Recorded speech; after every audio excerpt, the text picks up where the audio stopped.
Hi friends, welcome to channel. நம்ம சேனலில் இன்றைக்கி பார்க்க போகிறது 9th ஸ்டாண்டர்ட் தமிழ் இயல் 9 அணி இலக்கணம். இந்த இலக்கணம் இதுக்காக ரீடிங் தான் பார்க்கலாம்.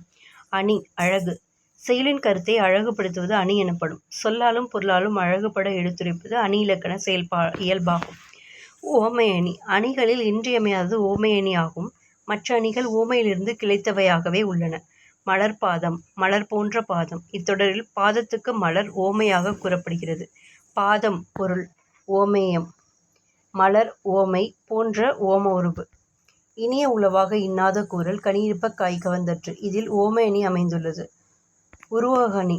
கவிஞன் தான் ஒரு பொருளை சிறப்பிக்க எண்ணி அதற்கு ஓமையாகும் வேறொரு பொருளோடு ஒன்றுபடுத்தி கூறுவான். உவமையின் தன்மையை பொருள் மேல் ஏற்றி கூறும் இத்தன்மையே உருவகம் என கூறப்படும்.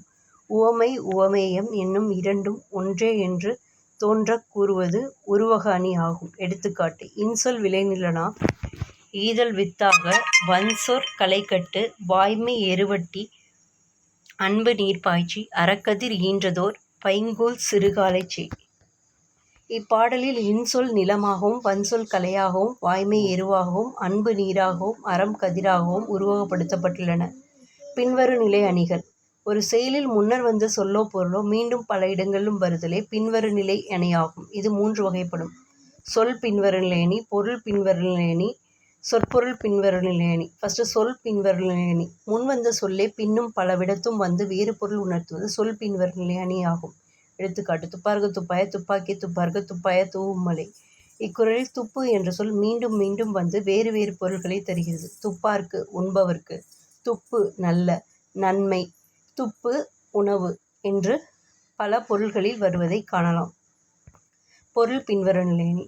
செயலில் முன்வந்த ஒரு சொல்லின் பொருளே பின்னரும் பல இடங்களில் வருவது பொருள் பின்வரு நிலையணி ஆகும். எடுத்துக்காட்டு: அவிழ்ந்தன தோன்றி, எலர்ந்தன காயா, நெகிழ்ந்தன நேர்முகை முல்லை, மகிழ்ந்திதழ், விண்டன கொன்றை விரிந்த கருவிலை, கொண்டன காந்தல் குலை.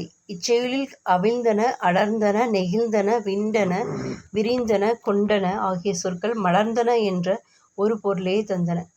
கேடில் விழுச்செல்வம் கல்வி ஒருவருக்கு மாடல்ல மற்றையவை. இக்குறட்பாவில் செல்வம், மாடு ஆகிய இரு சொற்களுமே செல்வத்தையே குறிக்கின்றன.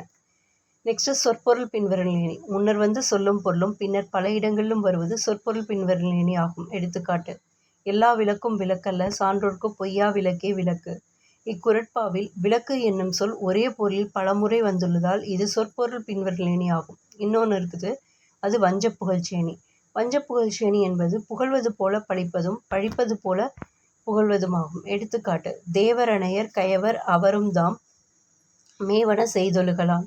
கயவர்கள் தேவர்களுக்கு ஒப்பானவர்கள் என்று புகழப்படுவது போல தோன்றினாலும் கயவர்கள் இழிந்த செயல்களையே செய்வர் என்னும் பொருளை குறிப்பால் உணர்த்துகிறது. எனவே இது புகழ்வது போல பழிப்பது ஆகும்.